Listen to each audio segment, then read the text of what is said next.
दोस्तों, एक simple question मैं आप लोगों को सभी को पूछना चाहता हूं कि जब आपका बच्चा गुस्सा करता है, आपका बच्चा झूठ बोलता है, या फिर आपका बच्चा टीवी ज्यादा देखता है, वीडियो गेम ज्यादा खेलता है, ऐसा कोई भी जब सीन होता है घर के अंदर, ऐसे कोई भी सिचुएशन आती है, तो उसको सुधारने के लिए एज ए पेरेंट आप सभी लोग करते क्या है?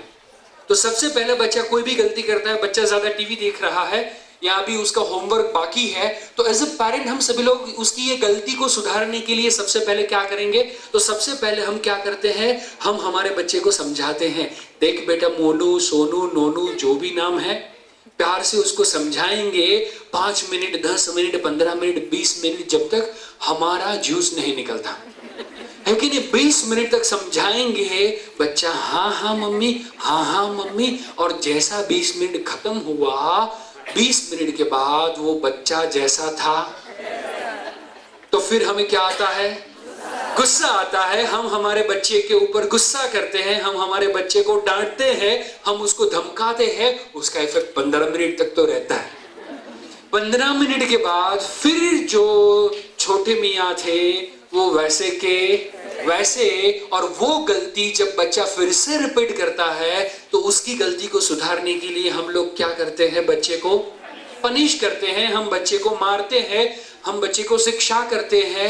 मेरा एक सिंपल सा क्वेश्चन है, हमने बच्चे की गलती को इंप्रूव करने के लिए, बच्चे के अंदर इंप्रूवमेंट लाने के लिए सबसे पहले बच्चे को समझाया, बच्चा समझा नहीं, हमने बच्चे को धमकाया, बच्चा समझा नहीं, उसके बाद में हमने बच्चे को पनिश किया, फिर भी क्या बच्चा समझता है? यस और नो? बच्चे के अंदर जो लॉन्ग टर्म तक इंप्रूवमेंट चाहिए, क्या वो लॉन्ग टर्म का इंप्रूवमेंट आता है? यस और नो? एक सिंपल सा क्वेश्चन। तो हमारी जो ट्रेडिशनल पेरेंटिंग सिस्टम है, जिसके अंदर बच्चा कोई गलती करता है, हम बच्चे को रोकते हैं, बच्चा कोई गलती करता है, हम बच्चे को टोकते हैं, बच्चा फिर से कोई गलती करता है, हम बच्चे को ठोकते हैं। तो रोक, टोक एंड ठोक, ये तीनों की तीन सिस्टम हमने अप्लाई कर ली, उसके बाद में हमको रिजल्ट मिलता, बच्चे के अंदर इंप्रूवमेंट आता। आज के पहले कभी ऐसा हुआ है कि आपने बच्चे को पनिश किया, आपने बच्चे को मारा, और बच्चा आपके पास आया और आपको बोलता है कि पापा आज आपने मेरी आंखें खोल दी, आपने मेरी आंखें खोल दी, आज के बाद मैं टीवी का संन्यास लेता हूं, आज के बाद मैं कभी भी टीवी देखूंगा नहीं, आपने मुझे मारा और मेरी आंखें खोल दी, मेरा जीवन धन्य धन्य हो गया। क्या आज तक ऐसा कुछ हुआ है? नहीं हुआ है। तो जब हमने बच्चे को रोका, टोका, ठोका, इंप्रूवमेंट नहीं आया, जो हमें रिजल्ट चाहिए था वो रिजल्ट नहीं आया, मेरा सिंपल क्वेश्चन है, उसके बाद में आप लोग क्या करते हो? पहला नहीं रिजल्ट तो दूसरा, दूसरा नहीं रिजल्ट तीसरा, उसके बाद में चौथा क्या किया? टीवी चैनल लॉक कर दिया, छोड़ दिया। ओके, टीवी चैनल लॉक कर दिया। किसी ने बोला बच्चे को छोड़ दिया, किसके हवाले? ऊपर वाले के। अब सिंपल सी बात है दोस्तों, बच्चा भगवान के गिफ्ट है कि नहीं? तो भगवान को आप पे भरोसा था, उसके लिए तो पार्सल को नीचे भेजा था, और आप उसके भरोसे छोड़ रहे हो। चलो कोई बात नहीं। तो हम भगवान के भरोसे छोड़ देते हैं, या तो फिर हम टीवी का केबल कनेक्शन कट कर देते हैं, या ऐसा कुछ भी करते हैं, या तो फिर काफी आशावादी मम्मी पापा क्या करते मालूम है? फिर से शुरुआत करते हैं समझाने से। आशा कभी छोड़ते नहीं है और रिजल्ट कभी मिलता, मुझे सभी लोगों की जोर से आवाज चाहिए, रिजल्ट कभी मिलता नहीं है। और क्या सिचुएशन आती है दोस्तों कि ये हमने बच्चे को रोका, बच्चे को टोका और बच्चे को ठोका, बच्चे के अंदर तो कोई इंप्रूवमेंट नहीं आता, लेकिन हमको भी यहाँ पे दर्द करता है। जिस दिन हमने बच्चे के ऊपर हाथ उठाया, उस दिन रात को हमको भी खाना अच्छा नहीं लगता, और रात की नींद हमारी भी उड़ जाती है। अग्रीड? यस और नो? Means what? जो रोकना, टोकना और ठोकना है, वो यदि मेथोडोलॉजी सही होती तो हमें रिजल्ट मिलना चाहिए था, हमें खुशी मिलनी चाहिए थी। अरे हम 12 साल से 15 साल से हमारे बच्चों के साथ रोक टोक ठोक करते आ रहे हैं, लेकिन आज तक हमें रिजल्ट मिला? अरे बच्चों की बात छोड़ो, जब हम छोटे थे, हमारे मम्मी पापा हमारी परवरिश किया करते थे, उस समय को याद करो, तो हम भी कोई गलती करते थे तो हमको रोका जाता था, यस और नो? हम नहीं मानते थे, टोका जाता था, हम नहीं मानते थे, हमें ठोका जाता था, यस और नो? आज तक क्या हमारे मम्मी पापा को रिजल्ट मिला है? बोलो। फर्स्ट तो रोक टोक एंड ठोक से ना ही हमारे मम्मी पापा को रिजल्ट मिला है और ना ही हमको मिला है। तो मेरा सिंपल सा क्वेश्चन है, आज से पहले हमने जो भी गलती की, क्या आज के बाद रोक टोक एंड ठोक के सिस्टम को कंटिन्यू करना है या कोई नया अच्छा वाला रास्ता ढूंढना है? मुझे सभी लोगों की जोर से आवाज चाहिए, क्या करना है? नया रास्ता ढूंढना है। तो नया रास्ता ढूंढने से पहले हमें जानना पड़ेगा कि समाज के अंदर, सोसाइटी के अंदर यदि सभी घरों के अंदर ये प्रॉब्लम है तो ये प्रॉब्लम क्यों खड़े हुए? क्यों? क्योंकि यदि एक सिंपल सी बात है, बच्चे के अंदर कोई प्रॉब्लम होता तो एक घर के अंदर प्रॉब्लम होना चाहिए, दूसरे घर के अंदर नहीं। लेकिन यहां पे आप देखें तो पूरा ऑडिटोरियम भरा है और सभी के घरों के अंदर होलसेल में प्रॉब्लम लगे हुए हैं। इट मींस कहीं पे कोई अलग जगह पे कुछ प्रॉब्लम है, उसका रूट हम समझ नहीं पाए हैं। तो क्या उसका रूट है?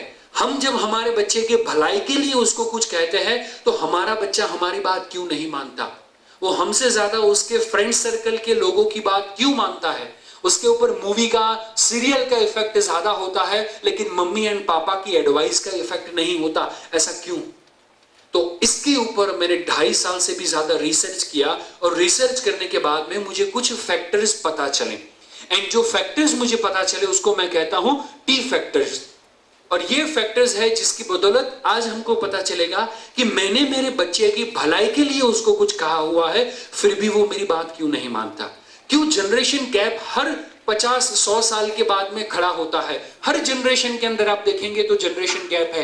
तो आज मैं आपको उसका सोशल साइंस बताने वाला हूं कि क्यों जनरेशन गैप खड़ा होता है। तो उसके लिए सारे के सारे टी फैक्टर्स हम सभी लोग साथ में मिलके याद रखने वाले हैं। उसके अंदर सबसे पहला फैक्टर आता है, दैट इज व्हाट? टैलेंट। किस तरीके से टैलेंट काम करता है, एक एग्जांपल आपको देना चाहता हूं। जरा सोचे कि आपके घर के अंदर इंटीरियर का काम चल रहा है, आपके घर के अंदर इंटीरियर का काम चल रहा है। आप, आपकी वाइफ, बच्चे एंड इंटीरियर डिजाइनर सभी लोग साथ में बैठे हुए हैं, 4-5 लोग, एंड सभी लोग डिसाइड कर रहे हैं कि कौन सा टेपेस्ट्री लगेगा, कौन सा कर्टेन लगेगा, कौन से टाइल्स लगेंगे, कौन सा कलर होगा, सोफे की कैसी डिजाइन होगी, डाइनिंग टेबल वगैरह सारी चीजें चूज कर रहे हैं। वो सारी डिजाइनिंग, कलर कॉम्बिनेशन, वो सारी चीजों का मैचिंग चल रहा है। मीनवाइल आपके घर की काम वाली बाई आती है और झाड़ू मारते मारते आपके पास पहुंचती है और आपके पास पहुंचने के बाद में आपको कुछ कहती है, आपको कुछ एडवाइस देती है और एडवाइस में आपको कहती है, सर आपने जो चूज किया है वो ठीक है, लेकिन सोफे की डिजाइन ये नहीं, आपको ये करवानी चाहिए। टेपेस्ट्री ये नहीं, उसकी जगह पे वो करवानी चाहिए। और कर्टेन तो ये चलेगा ही नहीं, उसकी जगह पे ये करवाना चाहिए। इस तरीके से आपको 2, 3, 4, 5, 10 एडवाइजेस देना चालू करती है। मेरा सिंपल सा क्वेश्चन, क्या आप सभी लोग उसकी बात मानेंगे? यस और नो? नो। क्यों नहीं मानेंगे? यस, ईगो बीच में आएगा। ओके, देन आफ्टर ओके, वो फैमिली मेंबर नहीं है, वो डिसीजन मेकर नहीं है। Very good. तीसरा, उसको खर्चा करना नहीं है। देन आफ्टर ओके, हम सब साथ में हैं और हम सब डिसाइड करेंगे। वो क्यों एडवाइस देगी? क्योंकि उसका स्टेटस लो है। ओके, हम सब समझते हैं तो फिर वो क्यों एडवाइस देगी? ठीक है। तो ये सारे रीजंस कि हमारा ईगो बीच में आएगा, उसका सोशल स्टेटस लो है या उसका फाइनेंशियल स्टेटस लो है या हम ज्यादा समझते हैं, ऐसी कोई भी बात बीच में आती नहीं है। ऐसी कोई भी बात बीच में नहीं आती है दोस्तों। आपका ईगो भी बीच में नहीं आता है। ये रीजन क्या है मैं आपको बताना चाहता हूं, समझाना चाहता हूं कि जरा सोचे, जो कर्टेन वाला बंदा है, जो कर्टेन लगाने वाला मजदूर है, वो यदि आपको बोले कि सर ऐसे नहीं, वो वाले कर्टेन डलवाओ, तो क्या वो मजदूर की बात आप मानेंगे? अग्रीड, यस और नो? कलर काम करने वाला मजदूर यदि आपको बोले कि सर ये पैम्फलेट में अच्छा लगता है, लेकिन लगने के बाद ये जो डेकोरम है अकॉर्डिंगली ये कलर अच्छा नहीं लगेगा, तो क्या हम वो मजदूर की बात मानेंगे? यस और नो? यदि सुधार काम करने वाला मिस्त्री जो मजदूर है वो भी 3, 4, 5 हजार रुपए में काम करता है, वो भी काम वाली या काम वाले के लेवल का ही है, सोशल स्टेटस हमसे काफी डाउन है, फाइनेंशियल स्टेटस हमसे काफी डाउन है, लेकिन हम उसकी बात मानेंगे जस्ट बिकॉज वो जो एडवाइस दे रहा है वो एडवाइस की उसके पास क्या है, तो हम उसी की बात मानते हैं जो व्यक्ति के पास हमसे ज्यादा क्या हो, और यदि कोई व्यक्ति हमें एडवाइस दे और वो व्यक्ति के पास हमसे कम टैलेंट हो तो हम उसकी बात मानते हैं, और यदि हम उसकी बात नहीं मानते जस्ट बिकॉज उसके पास कम टैलेंट है तो उसमें हमारी कोई भी गलती, मुझे सभी लोगों की जोर से आवाज से, हमारी गलती नहीं है। सेम वे दोस्तों मैं आपको कुछ बताना चाहता हूं, कुछ समझाना चाहता हूं कि जरा सोचे, जब आप सभी लोग 5 साल के थे, आप जब 5 साल के थे और आपके पास जो टैलेंट था, आज आपका बेटा या बेटी 5 साल का है और उसके पास जो टैलेंट है क्या सेम है या अलग है? अलग है या ज्यादा है? ज्यादा है या बहुत ज्यादा है? बहुत ज्यादा है। आज यदि आपके मोबाइल की रिंगटोन चेंज हो जाए तो आपको पुरानी वाली कैसे करना पता नहीं चलता और वो 7 साल के 8 साल के छोटे मियाँ के पास जाना पड़ता है। यस और नो? एंड वो बच्चा हमसे ज्यादा जानता है। एक सिंपल सा क्वेश्चन है मेरा कि यदि आपके पास कम टैलेंट है तो भी आपको पता है कि आपके बच्चे में आपसे ज्यादा टैलेंट है, तो आपका बच्चा तो ज्यादा टैलेंटेड है, उसको तो पता होगा ना बापू में कम टैलेंट है। और यदि उसको पता है कि बापू में कम टैलेंट है तो फिर उसको क्या बापू की बात माननी चाहिए?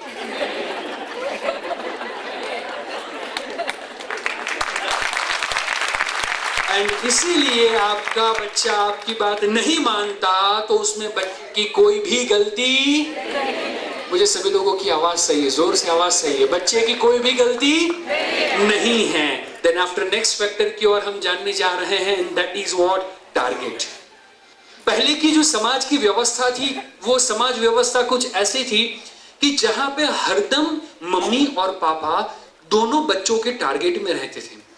आज वेडनेसडे है, आप में से कितने लोग हैं जो एवरी वेडनेसडे यहाँ पे 8 to 10 बैठने के लिए आते हैं? कोई नहीं। आज आपके पास करने के लिए काफी सारे काम थे, फिर भी आप सभी लोग 600-800 लोग आज यहाँ पे बैठे हुए हैं, वो सभी के सभी लोग अपने काम छोड़ते हुए यहाँ पे सुनने के लिए आए।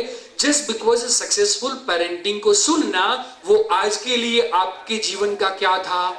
टारगेट था। और यदि आपका टारगेट नहीं होता तो आप नहीं आए होते, उसमें आपकी कोई भी गलती नहीं है। यदि मुझे डॉक्टर बनना है तो मुझे किसकी बात सुननी चाहिए? डॉक्टर की या बिजनेसमैन की? और यदि मुझे बिजनेसमैन बनना है तो मुझे किसकी बात माननी चाहिए? बिजनेसमैन की या इंजीनियर की?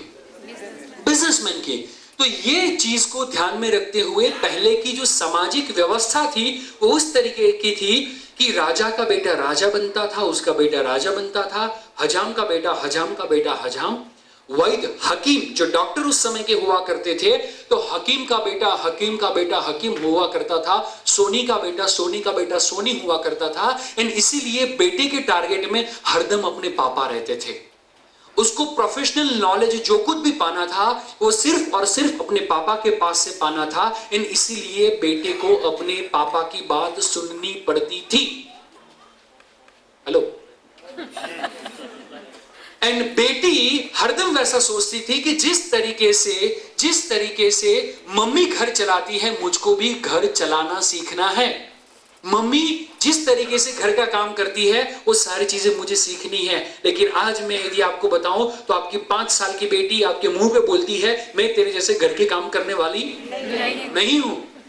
दूसरी बात, पहले क्या होता था? राजा का बेटा राजा। आज क्या हो रहा है? पापा की बात करें तो यदि पापा इंजीनियर है तो बेटा क्या करना चाहता है? अपना हेयर ड्रेसिंग सैलून खोलना चाहता है। और जो हजाम का बेटा है वो पढ़ लिख के इंजीनियर बनना चाहता है। डॉक्टर है उसका बेटा सोचता है कि मैं ड्रेस डिजाइनिंग करूंगा। और जो टेलर है जो दर्जी है उसका बेटा सोचता है मैं पढ़ लिख के डॉक्टर बनूंगा। आज आप जो भी प्रोफेशन में है, जो भी लेवल पे है, आपका बेटा वो बिजनेस के अंदर वो प्रोफेशन के अंदर आना चाहता नहीं है। एंड इसीलिए बेटी के टारगेट में मम्मी नहीं है और बेटे के टारगेट में पापा नहीं है। एंड मैं कहता हूं इसीलिए पापा की हालत पप्पू जैसी हो गई। हमारे बेटे के टारगेट में हम नहीं हैं, इसीलिए हमारा बेटा हमारी बात सुनता नहीं है। तो सबसे पहला कौन सा फैक्टर काम करता है? Talent. Second target. Third factor काम करता है and that is what? Technology.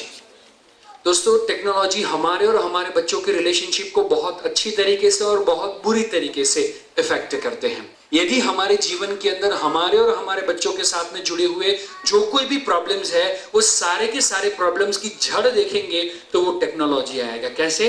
आपके और आपके बच्चों के बीच में से टू व्हीलर निकाल दो, मोबाइल निकाल दो, इंटरनेट निकाल दो, वीडियो गेम्स निकाल दो, कंप्यूटर या लैपटॉप निकाल दो, तो कोई प्रॉब्लम बचेगा? Answer is no. तो जो कोई भी प्रॉब्लम खड़ा हुआ है just because of what? Just because of what? Technology. दूसरी बात आपको मैं बताना चाहता हूं, काफी सारे मम्मी पापा घर के अंदर एक कैसेट बजाते हैं, और कैसेट होती है अपनी बढ़ाई की, कि हम जितने अच्छे हैं, हम जितने संस्कारी हैं, हम जितने गुणी हैं, उतनी गुणी उतनी संस्कारी अब आगे वाली जनरेशन होने वाली नहीं है। ये सब आप सभी लोग जानते हैं, यस और नो? तो ये हम सभी लोग जानते हैं, और हम हमारे बच्चों को कहते रहते हैं कि हमने ये स्ट्रगल किया था, हमारे घर के अंदर खाने के वांदे थे, एक ही रूम के अंदर 5-5 लोग रहते थे, स्कूल के लिए अच्छी फैसिलिटीज नहीं थी, ना ही इतने अच्छे ट्यूशंस थे, ब्ला ब्ला ब्ला ब्ला ब्ला ब्ला ब्ला। ये कैसेट कितने घंटे तक चलती है? रोज चलती है आधे घंटे के लिए। आधे घंटे के लिए ये कैसेट चलती है, और मजे की बात क्या है दोस्तों, कि ये जब कैसेट चलती है तो बच्चों के रिएक्शन देखने के लायक होते हैं। तो बच्चों के रिएक्शन देखने के लायक होते हैं। जैसे ही मम्मी ने कैसेट चालू की, बड़ा भाई छोटी बहन को इशारा कर देता है, आधा घंटा सो जा, चलने वाला है आधे घंटे तक। और मम्मी क्या करती है, पापा क्या करते हैं, पापा हरदम बेटे को बेटी को एडवाइस देते रहते हैं कि हमारे समय पे फैसिलिटी नहीं थी, ये नहीं था, वो नहीं था, हम 5-5 किलोमीटर चड्डी पहन के स्कूल पे जाया करते थे, चल के जाते थे। आज आपको एक्टिवा मिल रहा है, फिर भी आप ट्यूशन में से बंक मारना चाहते हो।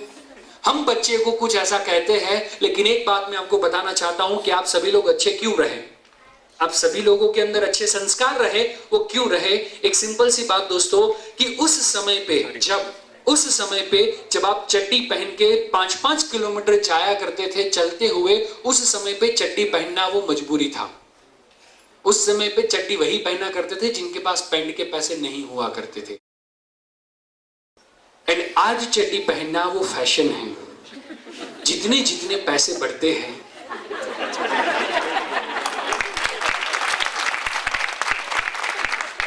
तो ये सिचुएशन है, ये हालात है। मैं आप सभी लोगों को पूछना चाहता हूं, जब आप सभी लोग छोटे थे, आप संस्कार की बात करते हो, आप अच्छेपन की बात करते हो, बहुत ही अच्छी बात है, लेकिन ये क्यों, वो मैं आपको पूछना चाहता हूं। और आप सभी लोगों का मुझे आवाज चाहिए, हाँ या ना के अंदर। तो मैं आप सभी लोगों को पूछना चाहता हूं कि जब आप सभी लोग छोटे थे, उस समय पे क्या कलर टीवी था? मुझे सभी लोगों की जोर से आवाज चाहिए, यस और नो?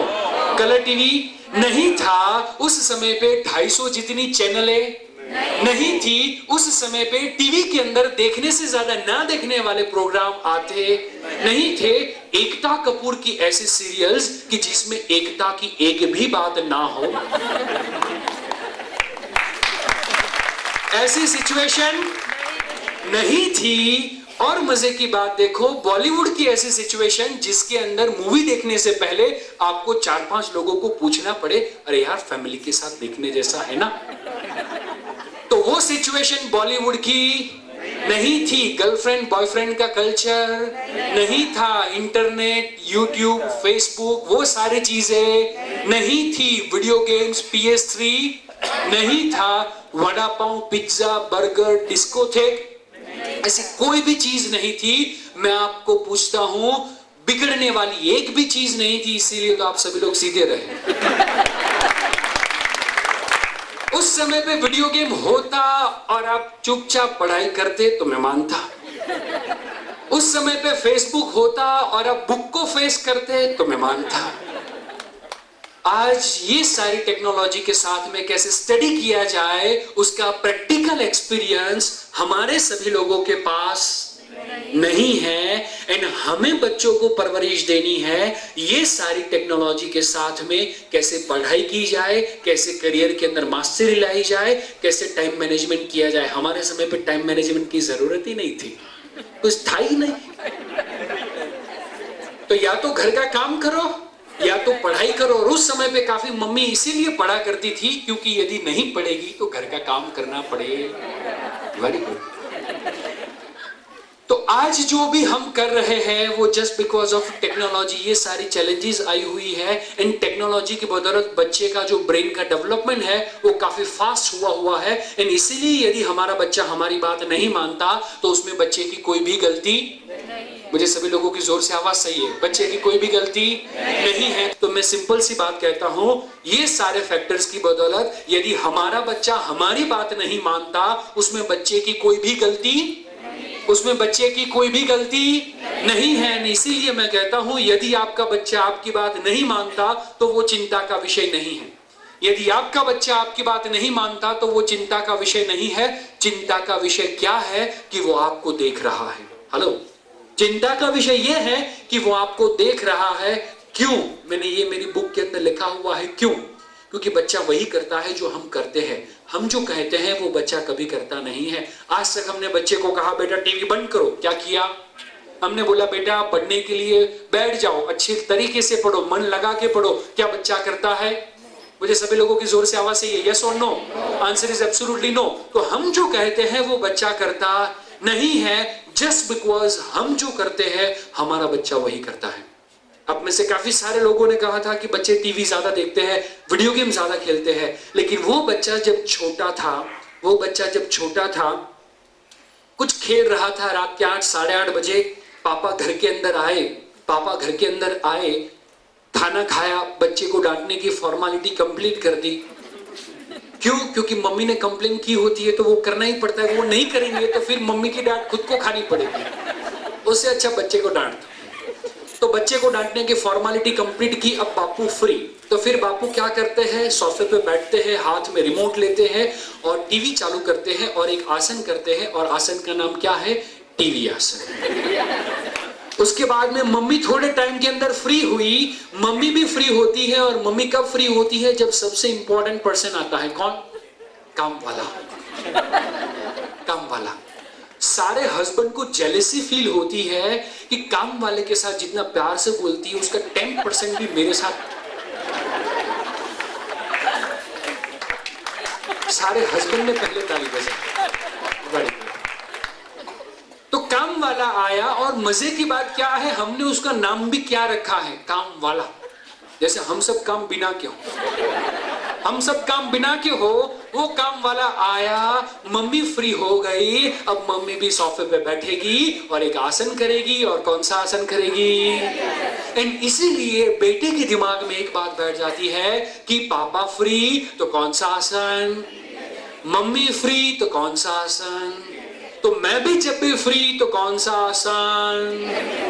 एंड हम आधे घंटे के लिए फ्री होते हैं, पौने घंटे के लिए फ्री होते हैं, लेकिन बच्चा तो 4-4 घंटों के लिए फ्री होता है। हेलो, एंड इसीलिए वो 4-4 घंटा टीवी देखता है। उस समय पे हम बच्चों को एडवाइस देते हैं, एडवाइस देते हैं। एडवाइस होता ही नहीं है, एडवाइस देते हैं कि बेटा इतना ज्यादा टीवी नहीं देखना चाहिए, वो नहीं करना चाहिए, ये नहीं करना चाहिए, लेकिन उसका रिजल्ट हमको मिलता नहीं है, जस्ट बिकॉज हमने जो किया एंड हमने जो कहा वो सेम नहीं है।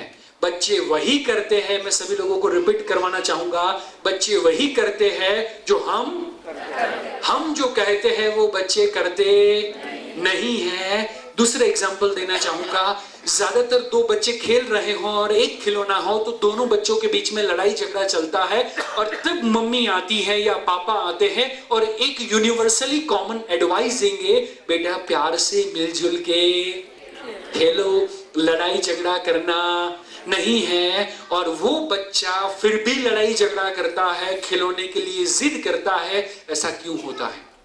जस्ट बिकॉज वो बच्चा बचपन से देख रहा है कि ये खिलौने के लिए ये दोनों हर रोज हफ्ते में 7 दिन लड़ाई झगड़ा करते हैं और मुझे प्यार से रहने को बोलते हैं। एंड इसीलिए बच्चा हमारी बात मानता नहीं है। काफी मम्मी पापा आज मान के बैठ चुके हैं कि बच्चा जब बड़ा होगा तो अपने जीवन साथी की पसंदगी वो खुद करने वाला, और वो करेगा या करेगी तो हम भी उसको ना कहने का कोई फायदा नहीं है। ऐसा आज की जो नई जनरेशन है वो खुद की पसंद क्यों करना चाहती है?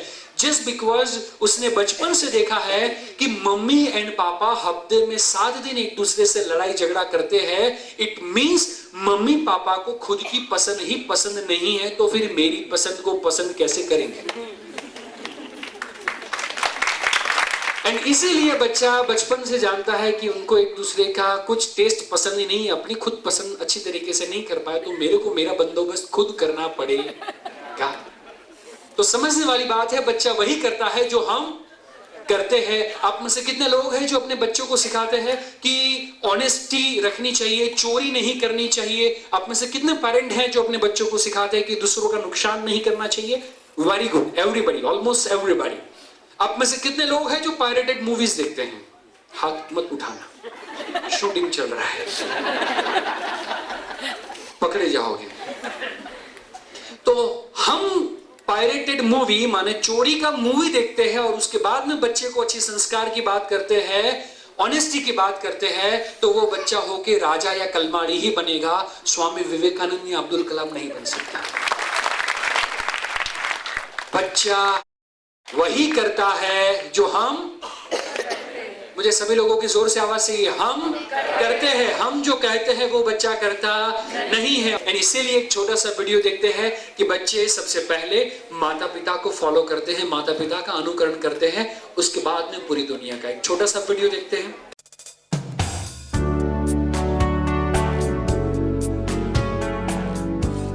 बच्चे सबसे पहले किसकी नकल करते हैं?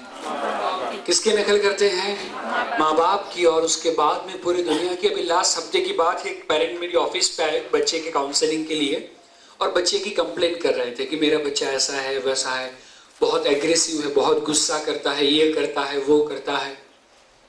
फिर मैंने उनको पूछा कि बच्चे के अलावा आपके घर में और कौन गुस्सा करता है? तो हस्बैंड वाइफ लिटरली एक दूसरे के सामने देखने लगे। मैंने बोला अब बोलने की जरूरत नहीं है। तो यदि हम गुस्सा करेंगे तो बच्चा भी गुस्सा करने वाला है। तो बच्चा सबसे पहले अपने माता पिता को फॉलो करता है। एंड इसीलिए एज ए पेरेंट हमें हमारे बच्चे की साइकोलॉजी को समझना बहुत ही महत्वपूर्ण है। एज ए पेरेंट यदि हमने हमारे बच्चे की साइकोलॉजी को समझा हुआ है तो हम हमारे बच्चे को एक अच्छी और सही राह दिखा सकते हैं। क्यों? क्योंकि हर एक व्यक्ति की साइकोलॉजी अलग अलग होती है। दोस्तों, कभी कभार हम हमारे बच्चों को एडवाइस देते हैं, एडवाइस देते हैं और बच्चे के ऊपर उसका कोई इफेक्ट नहीं होता, या तो कभी कभार हमें सीधा उल्टा रिजल्ट मिलता है। तो ऐसा क्यों होता है? तो एक बार क्या हुआ कि एक छोटा सा लड़का और अपना रिजल्ट लेके आया, 8वीं 9वीं कक्षा में पढ़ रहा था, और जैसे ही पापा ने रिजल्ट देखा पापा बहुत गुस्से में आ गए। बोले तेरे ट्यूशन के पीछे हमने ये खर्च किया वो खर्च किया और गधे बेवकूफ, जरा भी अकल नहीं है तेरे में। और मम्मी साइड में खड़ी खड़ी सोच रही है बिल्कुल बच्चा अपने पापा पे गया है। तो कुछ बोल नहीं सकती क्योंकि अभी बापू गुस्से में है। तो बच्चे को डांट रहे हैं, मार रहे हैं, धमका रहे हैं और बोले कि देख बाजू वाली रीना को देख कितना अच्छा स्कोर करके आई है और गधा तू फेल होके आया है। बेटा बोलता है लेकिन पापा पापा क्या पापा पापा देख बाजू वाली रीना को। बोले उसको देखता था उसके लिए तो फेल हुआ। तो बेटे का रीना को देखने का जो साइकोलॉजी था वो डिफरेंट था, और जो पापा बच्चे को रीना को देखने के लिए बोल रहे थे वो साइकोलॉजी डिफरेंट था। एंड इसीलिए यदि पापा की एडवाइस बच्चा मानता तो इफेक्ट नहीं आता। दूसरा एग्जांपल देना चाहूंगा कि यहाँ पे आप सभी लोगों ने एक ही समय पे एक ही व्यक्ति के द्वारा एक ही जगह पे आपने सभी लोगों ने सेमिनार अटेंड किया हुआ है। आप सभी लोगों को फीडबैक फॉर्म दिया जाए जब आप वापिस जा रहे हो तब, एंड आप सभी लोगों को बोला जाए कि आपको ये प्रोग्राम से रिलेटेड आपका फीडबैक देना है। डू यू थिंक इसमें से जो 750-800 लोग आज यहाँ पे बैठे हुए हैं सभी लोगों का फीडबैक सेम होगा? Answer is absolutely no. सभी लोगों ने एक ही बात सुनी हुई है, एक ही समय पे सुनी हुई है, लेकिन फिर भी सभी लोगों का फीडबैक अलग होगा। हस्बैंड एंड वाइफ का भी फीडबैक अलग होगा, जस्ट बिकॉज कि आप सभी लोगों की साइकोलॉजी क्या है, अलग अलग है। तो मैंने जो कहा वो आपने सुना, लेकिन जिस तरीके से मैंने समझाया शायद वो तरीके से आपने समझा नहीं है, जस्ट बिकॉज आपकी जो साइकोलॉजी है हर व्यक्ति की अलग अलग होती है। एंड इसीलिए यदि मुझे कुछ कहना है तो सभी लोगों की साइकोलॉजी को ध्यान में रखते हुए बोलना पड़ेगा, तभी मेरी बातों का प्रभाव आपके ऊपर होगा। सेम वे यदि मुझे बच्चे को समझाना है तो मुझे जो कहना है और बच्चे को जो सुनना है वो सेम हो सकता है, लेकिन मेरा समझाना और बच्चे का समझना सेम हो सकता नहीं है। तो हमें बच्चे की साइकोलॉजी को जानना जरूरी है, और यदि हम बच्चे की साइकोलॉजी के अंदर मास्टरी ला दे, जो आज तक 5 लाख से ज्यादा पेरेंट ने लाई हुई है, एंड यदि उनके जीवन के अंदर पॉजिटिव बदलाव आया हुआ है, उनके बच्चों के जीवन के अंदर पॉजिटिव बदलाव आया हुआ है, तो वही बदलाव आपके जीवन में भी आ सकता है। तो ये कौन से स्टेप्स है, बच्चे की साइकोलॉजी किस तरीके से काम करती है, वो अब हम यहाँ पे जानने को जा रहे हैं। तो बच्चे की साइकोलॉजी 4 स्टेप्स के अंदर अब हम यहाँ पे जानेंगे और समझेंगे। तो सबसे पहले होता है इंसिडेंट। इंसिडेंट के साथ में जब भी कोई हमारी भावना जुड़ती है, इमोशंस जुड़ते हैं, तो हमारी बनती है बिलीफ। एंड बिलीफ के अकॉर्डिंगली कोई भी व्यक्ति का बिहेवियर होता है, उसका बिहेवियर होता है। एग्जाम्पल देना चाहूंगा ताकि ये बात क्लियर हो। फिर से ये बात हिंदी में रिपीट करूंगा और उसके बाद में एग्जाम्पल। कोई भी घटना के साथ में जब हमारी भावना जुड़ती है तो वो हमारी मान्यता बनती है, और मान्यता के अनुसार हमारा वर्तन होता है, हमारा बिहेवियर होता है, हमारे बच्चे का बिहेवियर होता है। फॉर एन एग्जाम्पल कि आज बच्चा ज्यादा टीवी देख रहा है, वो बच्चे का क्या है? बिहेवियर है। बच्चा मेरी बात नहीं सुन रहा है, वो बच्चे का क्या है? बिहेवियर है। बच्चा मेरे सामने बैक आंसरिंग करता है, वो क्या है? बच्चे का बिहेवियर है। बच्चा गुस्सा करता है, बच्चा बाहर का खाना खा रहा है, वो सारी चीजें क्या है? बिहेवियर। आज से पहले हमने क्या किया हुआ है कि बच्चे के बिहेवियर को चेंज करने के लिए हमने गलत और बुरे बिहेवियर को आज तक हमने काटा हुआ है। जैसे आप सभी लोगों को पूछा था कि बच्चा ज्यादा टीवी देखता है, आप क्या करते हो रोक टोक ठोक के अलावा? बोले केबल करेक्शन ही काटते थे। तो हमने क्या किया? बच्चे के बिहेवियर को काटा। हमको ऐसा लगा कि मेरा बच्चा किसी ऐसे दोस्त के साथ बात कर रहा है, उसका कोई ऐसा फ्रेंड है, ऐसा कोई कलीग है जो गाली गलौज करता है, जिसके अंदर अच्छी संस्कार नहीं है, तो हम इमीडिएटली उसका वो दोस्त के साथ बोलने का बिहेवियर क्या करेंगे? काट देंगे। तो सेम वे हम सभी पेरेंट बच्चे के बिहेवियर को काटने में लगे हुए होते हैं, लेकिन उसके पीछे उसकी जो बिलीफ है वो बिलीफ को जानते नहीं है। दोस्तों, यदि आप कहीं से गुजर रहे हो और वहां पे आम का पेड़ हो, वहां पे बहुत अच्छे आम लगे हुए हो और आपको वो आम चाहिए, आप पेड़ पे चढ़ पाए वैसे सिचुएशन नहीं है, वो हालात नहीं है, वो उम्र नहीं है, और यदि आपको वो चाहिए आम, तो आपके पास पत्थर है, तो आप पत्थर मार के वो आम को लेंगे। तो आप पत्थर कहां पे मारेंगे? किसके ऊपर मारेंगे? किसके ऊपर मारेंगे? आम के ऊपर मारेंगे। और यदि आपने आम के ऊपर पत्थर मारा तो क्या होगा? आम बिगड़ जाएगा। यदि आपको आम चाहिए तो आम के ऊपर पत्थर नहीं मारना है। आम जो छोटी सी डाली के ऊपर लटक रही है, वो जो उसका छोटा सा रूट है, वहां पे यदि हमने पत्थर को हिट किया तो आम हमको मिलेगा। अग्रीड? यस और नो? सेम वे यदि मुझे बच्चे के बिहेवियर को काटना है, बिहेवियर को चेंज करना है, बिहेवियर के अंदर ट्रांसफॉर्मेशन लाना है, तो बिहेवियर के ऊपर पत्थर मारने की, उसको हिट करने की जरूरत नहीं है। मुझे क्या करना पड़ेगा? उसका रूट माने उसका बिलीफ जो है, वो बिलीफ को मुझे चेंज करना पड़ेगा। बिलीफ के ऊपर मुझे पत्थर मारना पड़ेगा। एंड यदि वो मैं करना सीख लूं, यदि वो मैं करना जान लूं, तो मेरे बच्चे के अंदर बहुत अच्छा बदलाव आ सकता है। और दोस्तों, मैं आपको बोलूं कि जब जब हमारे इमोशंस के साथ में कोई भी चीज जुड़ती है, तभी हमारे दिमाग के अंदर वो बिलीफ बनती है। उससे पहले बदलाव नहीं आता। आप में से काफी सारे लोग हैं जो स्मोक करते हैं, और उनकी वाइफ उनको हरदम बोलती रहती है कि स्मोकिंग छोड़ दो, स्मोकिंग छोड़ दो, स्मोकिंग छोड़ दो। वो व्यक्ति कैंसर के हॉस्पिटल के अंदर जाता है, फिर भी उसके अंदर कोई बदलाव नहीं आता। वो हरदम पोस्टर्स देखता रहता है, ऐसे वीडियोस देखता रहता है। हर स्मोकिंग की एडवर्टीजमेंट के बाद आता है कि इससे कैंसर होने की संभावना है। वो बात सुनने के बाद भी वो व्यक्ति के अंदर बदलाव नहीं आता, उसकी आदत नहीं छूटती। क्यों? क्योंकि वो पोस्टर के साथ में, वो हॉस्पिटलाइज हुए दर्दी के साथ में उसका क्या नहीं जुड़ा हुआ? इमोशन नहीं जुड़ा हुआ। और यदि ये व्यक्ति जो 15 साल से 20 साल से स्मोकिंग कर रहा है, उसका जिगरी दोस्त हो, या उसका बड़ा भाई हो वो भी स्मोक कर रहा हो, और यदि उसको कैंसर हो जाए और यदि उसकी डेथ हो जाए और जो फैमिली के अंदर चैलेंजेस आए वो यदि ये बंदा देखता है, तो 15 साल पुरानी 20 साल पुरानी स्मोकिंग की आदत 5 सेकंड के अंदर छूट जाएगी। अग्रीड, यस और नो? वो घटना के साथ में क्या जुड़ना जरूरी है? इमोशन। दूसरा एग्जाम्पल, जो व्यक्ति फुल स्पीड से कार चलाता है वो जब भी हाईवे पे जाता है 1 या 2 या 3 या 4 एक्सीडेंट देखता ही है, लेकिन जब वो हम एक्सीडेंट को देखते हैं तो उसका इफेक्ट 5 मिनट तक होता है। 5 मिनट 60-70 5 मिनट के बाद कोई अच्छा गाना आया, इमीडिएटली 120।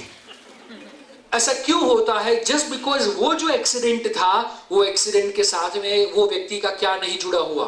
इमोशन नहीं जुड़ा हुआ। यदि उसका फ्रेंड, यदि उसका कोई रिलेटिव जिसके साथ इमोशन जुड़े हुए थे, फुल स्पीड से कार चलाने में यदि उसकी डेथ हो जाए, तो ये व्यक्ति की 15 साल पुरानी 20 साल पुरानी आदत भी 1 सेकंड के अंदर छूट सकती है। तो कोई भी व्यक्ति के अंदर बदलाव कब आता है? जब उसकी बिलीफ सिस्टम में चेंज हो। और बिलीफ सिस्टम चेंज कब होती है? जब इमोशन के साथ कोई घटना जुड़े तब। एग्जाम्पल आपको और देना चाहूंगा दोस्तों, कि जब हम हमारे बच्चे को रोकते हैं, टोकते हैं या ठोकते हैं, हमें कोई भी इंप्रूवमेंट नहीं मिलता ना। क्यों नहीं मिलता? जस्ट बिकॉज जब भी हमने बच्चे को रोका, टोका या ठोका, मेरा सिंपल सा क्वेश्चन है, हम बच्चे के इमोशन के पास जाएंगे या दूर जाएंगे? यदि हम बच्चे के इमोशन से दूर चले गए, उसके बाद में हमने एडवाइस दिया, तो क्या बात बनेगी? Answer is no. वो हमारी बात सुनेगा नहीं, उसकी बिलीफ सिस्टम में कोई भी बदलाव आएगा नहीं। सो हमारा जो नया रास्ता है वो रास्ता कैसा है कि हमें बच्चे के इमोशनल सेंटर में एंटर होना है, उसकी बिलीफ को चेंज करना है, एंड तो उसके बिहेवियर में चेंज आने की संभावना 100% है। एंड वो सिस्टम को सीखने के लिए 3-3.5 घंटे से ज्यादा का समय चाहिए। एंड इसीलिए संडे मॉर्निंग में वर्कशॉप के अंदर सबसे पहले यही चीज हम डिटेल में सीखने वाले हैं। डिटेल में सीखेंगे कि बच्चे के इमोशनल सेंटर में कैसे जाए एंड उसकी हर एक बिलीफ को कैसे चेंज करें। एंड जब मम्मी पापा ये सीखते हैं, जो बच्चा 4-4 घंटा टीवी देखता है एंड मम्मी पापा ये वर्कशॉप की ये टेक्निक फॉलो करते हैं, तीसरे दिन के बाद बच्चा बोलता है कि मेरे को इतना टीवी देखना ही नहीं है। बच्चा सामने आके बोलता है जैसे गंगा घर पे बह रही हो। ऐसा फील करते हैं पेरेंट, एंड ऐसा कई लाखों लोगों के घर के अंदर हुआ है। हम हमारे बच्चों को दोस्तों एक बात बोलना चाहता हूँ एग्जाम्पल के जरिए, कि हम हमारे बच्चों को बिगाड़ना नहीं चाहते, लेकिन समहाउ हमारी मेथोडोलॉजी रॉन्ग है। एग्जाम्पल, अभी जिस मुंबई की मैं बात करूं तो मुंबई के अंदर बोरीवली में प्रबोधन ठाकरे में हमारा सेमिनार चल रहा था। थोड़े समय पहले की ही बात है, और बोला मंडे इवनिंग का ही सेमिनार था, और जब ये साइकोलॉजी का सेशन चल रहा था, एक पेरेंट ने तुरंत हाथ खड़ा किया। मैंने बोला क्या हुआ? बोले सर, यदि आपने एक दिन पहले एडवर्टीजमेंट दिया होता मेरा 1.5 लाख बच जाता। मैंने बोला कैसे? बोले मैंने मेरे बच्चे के लिए, फैमिली के लिए 1.5 लाख रुपए का होम थिएटर सिस्टम लिया, और जैसा मैंने सिस्टम लिया मेरी तो वाट लग गई। क्यों? क्योंकि वो 24 घंटे वो टीवी ही देखना चाहता है। रात को 2-2, 3-3 बजे तक हम उठे और जब देखे बच्चा क्या कर रहा है, वो 10th के अंदर है तो वो पढ़ाई नहीं कर रहा होता, वो क्या देख रहा होता है?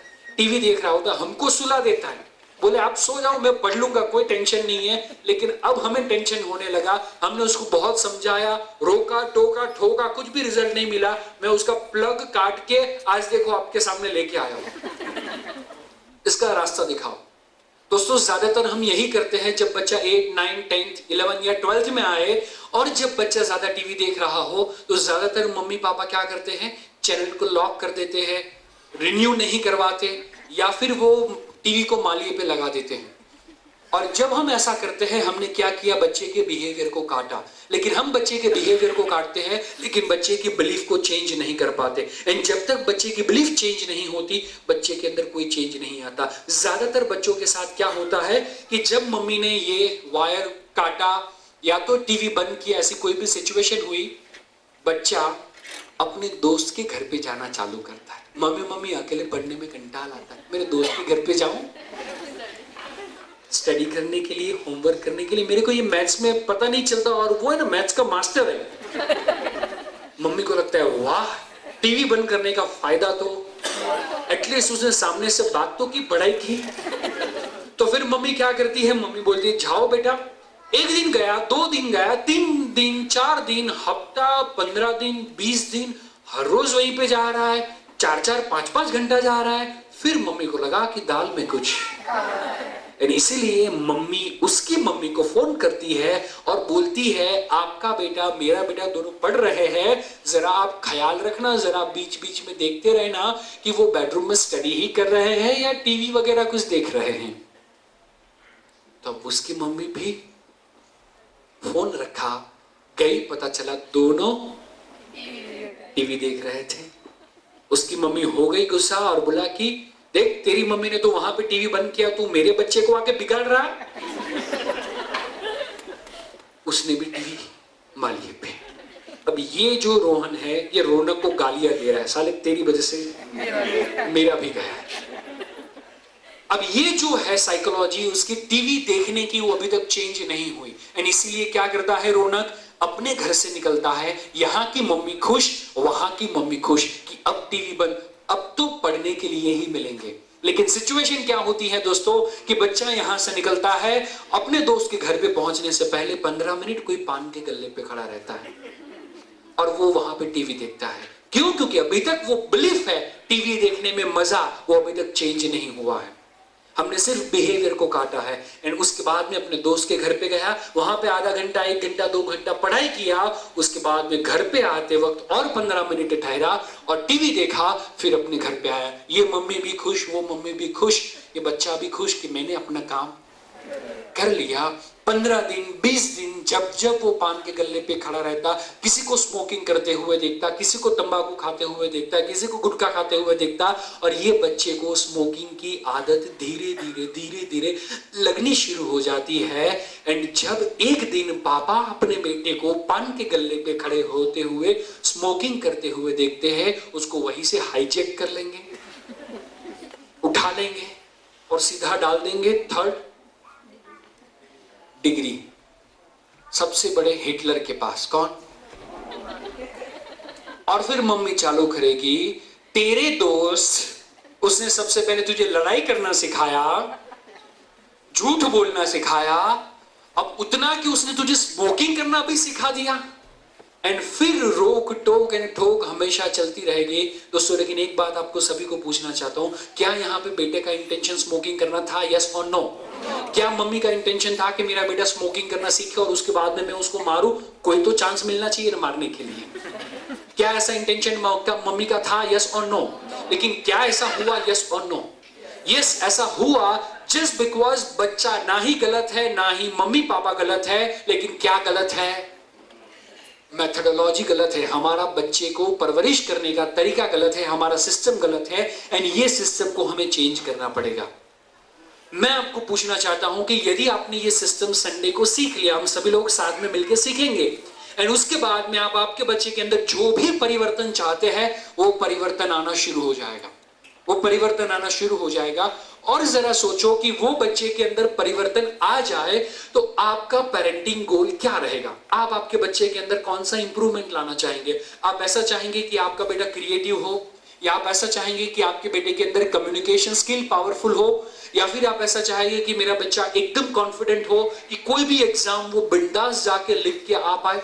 अब क्या चाहेंगे आपके बेटे के अंदर? आप इसमें से कौन सी क्वालिटी चाहेंगे? मुझे आप लोगों के पास से आंसर चाहिए। इसमें से कौन सी क्वालिटी चाहिए? ट्रूथनेस, कितने पेरेंट चाहेंगे कि मेरा बेटा सच्चा इंसान बने? Very good. कितने पेरेंट हैं जो चाहेंगे कि मेरे बेटे के अंदर ऑनेस्टी हो? कितने पेरेंट हैं जो चाहेंगे कि मेरे बच्चे के अंदर हेल्पिंग नेचर हो, वो मुझे हेल्प करे? कितने पेरेंट चाहेंगे कि मेरा बेटा मुझे रिस्पेक्ट दे? जरा हाथ खड़ा करेंगे। Very good. और कितने पेरेंट चाहेंगे जो सबके मन में आ रहा है, सारी की सारी क्वालिटी हो? Very good. सभी लोग चाहते हैं कि ये सारी की सारी क्वालिटी हमारे बच्चों के अंदर हो, लेकिन एक सिंपल सा क्वेश्चन, ये सभी क्वालिटी हमारे अंदर ही, तो फिर बच्चे के अंदर ये सारी की सारी क्वालिटी कोई एक बच्चे के अंदर पॉसिबल है? सारी की सारी क्वालिटी कोई एक बच्चे के अंदर पॉसिबल है। और उससे आगे जाके और एक ट्रूथ मैं आपको बताना चाहूं तो ये सारी की सारी क्वालिटीज आपके बच्चे के अंदर थी। यदि आप मेरी बात नहीं मानते तो आने वाले 3 मिनट में आप मेरी बात मान लेंगे।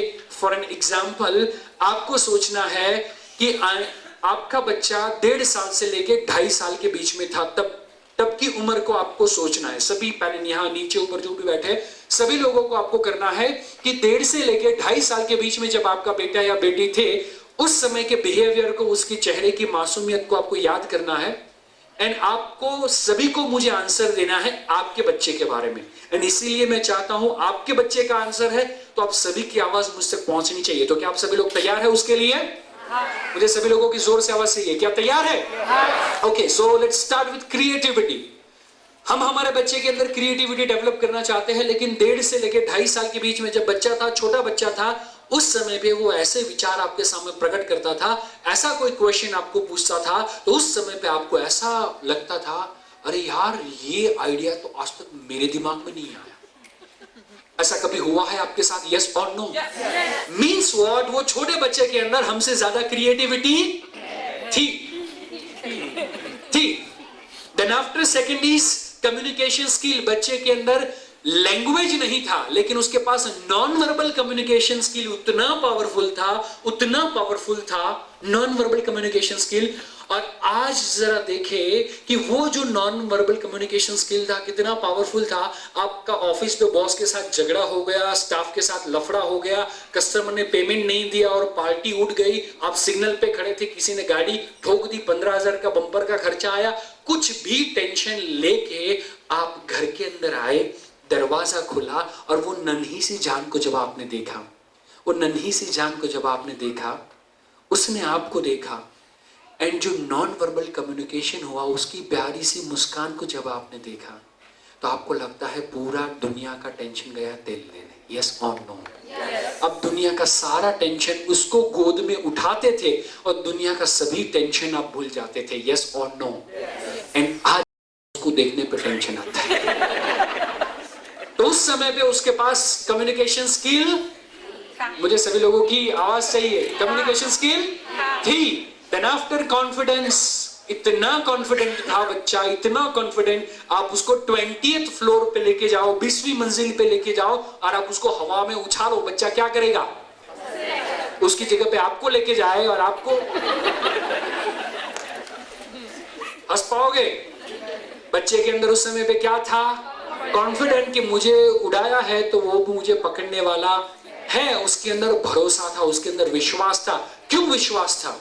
क्योंकि आज तक उसने किसी का विश्वास तोड़ा नहीं है। एंड हमें किसी के ऊपर विश्वास नहीं है, मानो या न मानो, हमने किसी का विश्वास तोड़ा हुआ है। इसीलिए हम लोगों के ऊपर विश्वास नहीं रख सकते। अरे यार, आज आप यहाँ से घर पे जाएंगे तो रास्ते में कोई भी सोसाइटी का कोई भी कुत्ता आएगा, वो सो रहा होगा। आप में से कितने लोगों के अंदर कॉन्फिडेंट है कि उसकी पूंछ पे है ताकत? लेकिन आप कोई भी 1.5 से लेकर 2.5 साल के बीच के बच्चे को आप कोई भी सोसाइटी के कोई भी कुत्ते के पास छोड़ दो, पूंछ पकड़ेगा, पूंछ खींचेगा, कान खींचेगा, उसके ऊपर बैठ जाएगा, उसके मुंह में हाथ डालेगा। यस और नो? इतना कॉन्फिडेंस बच्चे के अंदर, जरा सोचो तो सही। आज तक आपने सुना हुआ है कि कुत्ते ने 25 साल के 30 साल के लड़के को काटा, 18 साल की सुंदर युवती को काटा, या 80 साल के बुजुर्ग आदमी को काटा, लेकिन आज तक आपने सुना है कि 1.5 साल के छोटे से बच्चे को कुत्ते ने काटा? इतनी समझदारी कुत्ते में भी है। इतनी समझदारी कुत्ते में भी है कि छोटे बच्चे पे हाथ नहीं उठाना चाहिए। और यदि आज के बाद घर पे जाके आपने बच्चे पे हाथ उठाया तो आप तो कुत्ते से भी, आपने बोला तो बच्चे के अंदर कॉन्फिडेंस, वेरी गुड, अब समझ रहे हैं। आफ्टर ट्रूथनेस, सच्चाई बच्चे के अंदर इतनी थी कि उसने आपकी काफी सारे पोले खोली होगी। पापा ने कहा है, पापा घर पे नहीं है, धन्यवाद। उसके अंदर सच्चाई थी, झूठ क्या उसको पता ही नहीं था। लेकिन जिस दिन आपने बच्चे को बोला, देखो बेटा झूठ नहीं बोलना चाहिए, उस दिन उसको पता चला आइला झूठ भी होता है। उस दिन उसको पता चला कि जीवन में झूठ जैसी भी कोई चीज है। उससे पहले उसको पता नहीं था। मीन्स व्हाट, ये सारी की सारी क्वालिटी आपके बच्चों के अंदर, लेकिन अब who is responsible? Our system. And इसीलिए मैं एक बात कहता हूं दोस्तों, इसीलिए मैं एक बात कहता हूं, children are the creation of the God. They are not useless. Unfortunately, they have been used less. They have been used less. जो बच्चा है वो भगवान की गिफ्ट है। जो बच्चा है वो भगवान की गिफ्ट है। आप में से कितने लोग मानते हैं कि बच्चा भगवान की गिफ्ट है? Very good. हम जब किसी को गिफ्ट देते हैं, तोहफा देते हैं, 500 रुपए का, 700 रुपए का, 1000 रुपए का, तो वो गिफ्ट देने से पहले चेक करते हैं। वो गिफ्ट देने से पहले चेक करते हैं कि वो टूटा तो नहीं है, स्क्रैच तो नहीं है, प्राइस टैग तो नहीं लगा हुआ है। ये सारी चीज चेक करने के बाद हम किसी को गिफ्ट देते हैं। अग्रीड? यस और नो? सोचो जरा, 1000 रुपए का गिफ्ट यदि हम किसी को देते हैं तो भी 3-3 बार चेक करते हैं, तो ये बच्चा तो ऊपर वाली की अमूल्य भेंट है। तो उसने जब आपको ये भेंट दी, उसने जब आपको ये गिफ्ट दिया, तो क्या उसने चेक नहीं किया होगा? मैं कहता हूं वो चेक करता है, एंड इसीलिए वो 9 महीने लगाता है, एंड इसीलिए वो 9 महीने लगाता है। लेकिन क्या बात है दोस्तों कि कोई भी गिफ्ट में मिली हुई चीज उसकी उतनी वैल्यू नहीं होती। यदि आप 30,000 रुपए का 100 ml का कोई परफ्यूम परचेज करते हो, आप उसको कैसे इस्तेमाल करोगे? सर मैं थोड़ी, मेरे बच्चे भी बड़े होकर इस्तेमाल करेंगे, उतना चलेगा। लेकिन सोचो आपके घर पे कोई फंक्शन है और मैं आपके घर पे आया एंड मैंने आपको ऐसा कोई परफ्यूम गिफ्ट में दिया, तो वो कितने समय तक चलेगा? उसका यूज कैसा होगा? सेम वे बच्चे की जो गिफ्ट है वो अनजाने में हमने उसी तरीके से यूज की हुई है, एंड इसीलिए जो भी प्रॉब्लम आए है इसके लिए बच्चा रिस्पॉन्सिबल नहीं है, ना ही हम रिस्पॉन्सिबल है। हमारी पुरानी सिस्टम है जो रिस्पॉन्सिबल है, एंड इसीलिए हमें एक दिन का इन्वेस्टमेंट करना पड़ेगा, क्योंकि हमारा बच्चा जीनियस है, बॉर्न जीनियस है। एंड उसके लिए हम संडे मॉर्निंग में 8 बजे से शुरुआत करने वाले हैं, शाम के 6 बजे तक ये वर्कशॉप रहेगा। ये दिन की जो हमारी जर्नी रहेगी उसमें हम क्या क्या सीखेंगे, तो आइए जरा सी वो थोड़े से ग्लिम्स देख ले कि कौन कौन सी चीजें होगी, कौन कौन से टूल्स एंड टेक्निक्स होंगे। तो संडे को मॉर्निंग में हम सभी लोग साथ में मिलकर सबसे पहले जानेंगे कि बच्चे को एकेडमिकली कैसे सक्सेसफुल बनाएं। आप में से कितने पेरेंट हैं जो आप अपने खुद के बच्चे को एकेडमिकली सक्सेसफुल देखना चाहते हैं? Very good. लेकिन आजकल के बच्चे हम वैसा मानते हैं कि उनको लिखने में कंटाला आता है, पढ़ने में कंटाला आता है। अग्री?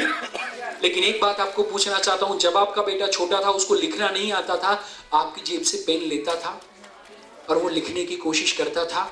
उसको जब पढ़ना नहीं आता था, तब आप जिस तरीके से न्यूज़पेपर उठाते थे, जिस तरीके से पढ़ते थे, सेम तरीके से वो भी पढ़ना चाहता था। यस और नो? Means what? लिखने का, पढ़ने का इंस्टिंक्ट ऊपर वाले ने उसके अंदर डाला हुआ था। उसके बाद में हमने पढ़ाना चालू किया। वाह, धन्य है माँ बाप। उसके बाद में हमने पढ़ाना चालू किया, आज वो पढ़ाई लिखाई से दूर चला जा रहा है। एंड इसीलिए हमें सबसे पहले जानना जरूरी है कि बच्चे को पढ़ाई लिखाई के लिए मोटिवेट कैसे किया जाए, बच्चे को एकेडमिकली कैसे सक्सेसफुल बनाया जाए। और ये वर्कशॉप की जो टेक्निक फॉलो करते हैं, जो भी मम्मी पापा साथ में मिलते हुए ये टेक्निक को फॉलो करते हैं, बच्चे के अंदर 10 to 15% रिजल्ट के अंदर इंप्रूवमेंट आता है। जो 60% वाला बच्चा था वो 70-80 पे पहुंचना शुरू हो जाता है, जस्ट बिकॉज कि मम्मी पापा अपनी मेथोडोलॉजी को चेंज करते हैं। देन आफ्टर हम सभी लोग साथ में मिलकर जानने वाले हैं, and that is how to reduce TV and games by 60%।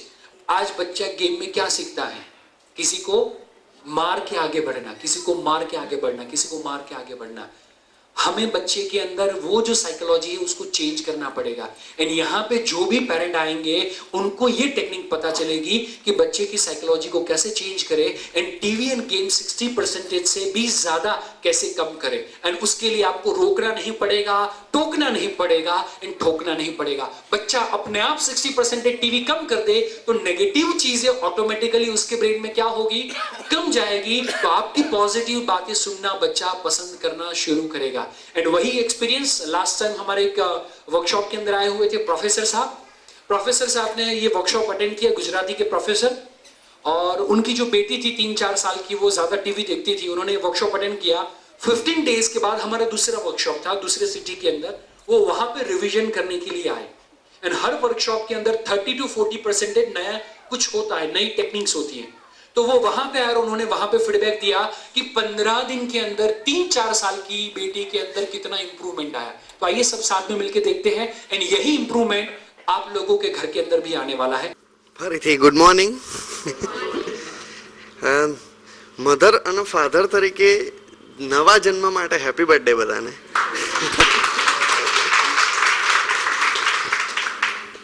અમે ગઈ વખતે સરની જોડે હતા ત્યારે મારો એક પ્રોબ્લેમ હતો। મારી દીકરી છે 3 વર્ષની। મેં સરને કીધું કે મારી દીકરીને ટીવી જોવાનો શોખ છે અને એ વાતનો અમને શોખ છે। અમને એ વાત જરા ખટકતી હતી, પણ એમણે સોલ્યુશન આપ્યું એટલે અમે એ ચાલુ કર્યું। અત્યારે એનો જે રેશિયો હતો કે એ દિવસના 3, 4 કે 5 કલાક જેવું એ જોતી હતી રેગ્યુલરલી, એની જગ્યાએ હવે એ 1 કલાક 2 કલાક માંડ જોવે છે। આ 10 કે 15 દિવસનું જ આ ઉદાહરણ છે। તો થેન્ક યુ સર, અને આવા વર્કશોપ થાય એના માટે ખૂબ ખૂબ આભાર। Thank you. तो ऐसे ही खुशी आपके घर के अंदर भी संडे के बाद आनी शुरू हो जाएगी। देन आफ्टर हम सभी लोग साथ में मिलकर देखने वाले हैं how to reduce hyper activeness. आजकल यदि हम बच्चों के अंदर देखने जाएंगे तो बच्चों का पढ़ाई के अंदर कंसंट्रेशन नहीं है, just because of what, hyper activeness. वो एक जगह पे शांति से बैठ नहीं पाते, बच्चे हाइपर एक्टिव हैं। और ये एक घर के अंदर एक बच्चे की बात नहीं है, समाज के अंदर आप कहीं पर भी किसी भी पेरेंट को पूछेंगे तो सभी पेरेंट का यही कहना है कि बच्चा गुस्सा ज्यादा करता है, एक जगह पे कंसंट्रेशन के साथ बैठ नहीं पाता, 2 घंटा पढ़ नहीं पाता। तो ऐसा ब्रेन डेवलपमेंट की प्रोसेस के अंदर कोई जगह पे कमी रही हुई है, एंड इसीलिए सभी बच्चों के अंदर ये प्रॉब्लम आया हुआ है। तो यहां पे हम जानेंगे कि बच्चे की जो हाइपर एक्टिवनेस है उसका और ब्रेन डेवलपमेंट का क्या कनेक्शन है। ब्रेन डेवलपमेंट की प्रोसेस के अंदर हम कौन सी चीजें ध्यान में रखें तो बच्चे की हाइपर एक्टिवनेस कम हो सकती है। एंड जो भी पेरेंट ने ये वर्कशॉप अटेंड किया और ये टेक्निक फॉलो की, उन्होंने ये रिजल्ट पाया हुआ है कि बच्चे के अंदर 80% से ज्यादा हाइपर एक्टिवनेस कम होती है। Then after discover and develop your child's inborn talent. 2 तरह की टैलेंट होती है, एक टैलेंट होती है that is inborn talent, second talent होती है दैट इज एक्वायर्ड टैलेंट। जो हम बाहर की दुनिया से सीखते हैं उसको हम कहेंगे एक्वायर्ड टैलेंट। ज्यादातर मम्मी पापा को ऐसा लगता है कि मैं मेरे बच्चे को ट्यूशन क्लासेस में डालूंगा, यूसी मास में डालूंगा, स्केटिंग में डालूंगा, स्विमिंग में डालूंगा, म्यूजिक में डालूंगा, डांस में डालूंगा और बच्चा जीनियस हो जाएगा। ऐसा होता तो अब्दुल कलाम ने काफी सारे क्लासेस किए होते, नरेंद्र मोदी ने काफी सारे क्लासेस किए होते, स्वामी विवेकानंद ने काफी सारे क्लासेस किए होते, जीनियस आइंस्टाइन ने काफी सारे क्लासेस किए होते। हेलो, हम जो भी चीज के पीछे भागते हैं वो कौन सी टैलेंट है, दैट इज एक्वायर्ड टैलेंट। लेकिन हर एक बच्चा भगवान की गिफ्ट है, तो यदि आप किसी को गिफ्ट देते हैं उससे पहले चेक तो करते हैं ना कि वो गिफ्ट उसके काम की तो है। अग्रीड? यस और नो?